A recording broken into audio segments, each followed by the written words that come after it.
بسم الله الرحمن الرحيم، والصلاة والسلام على سيدنا ومولانا محمد خاتم النبيين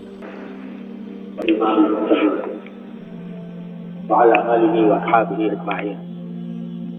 وعلى كل من تبعهم بإحسان إلى يوم الدين. أما بعد، میرے عزیز طالب علم ساتھیوں اور معزز مہمانان گرامی رحمۃ اللہ وبرکاتہ، اس وقت ہم سب لوگ ایک انتہائی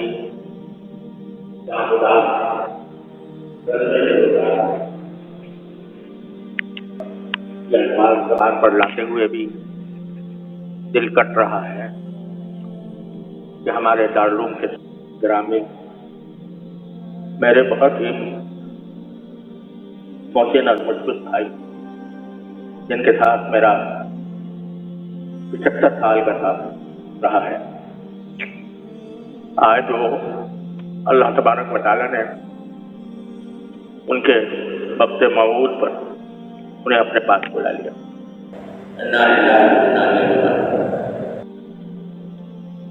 اس صدمے کے اظہار کے لیے میرے پاس کوئی ذخیرہ نہیں ہے۔ ہم سب کے لیے ایک بہت بڑا صدمہ ہے، ایک عظیم سایہ ہمارے سر سے اٹھا ہے۔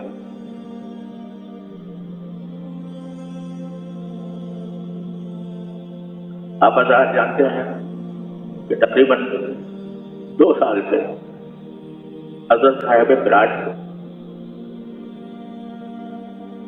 لیکن اسی دوران الحمدللہ وہ باتیں بھی کرتے تھے اور مجموعی اعتبار سے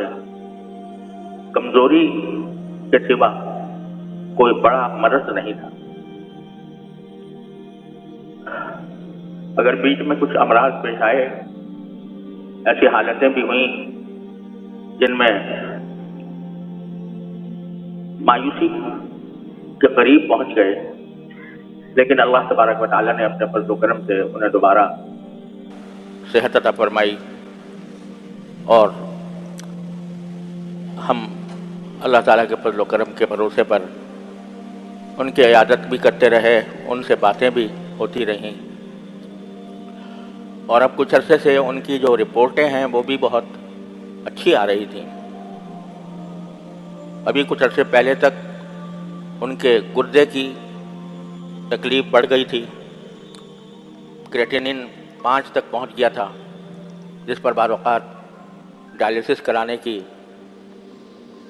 تاکید کی جاتی ہے، لیکن الحمدللہ آخری رپورٹ جو اب آئی وہ 100% نارمل تھی، اور 1.3 ان کی کریٹینن کی رپورٹ آئی،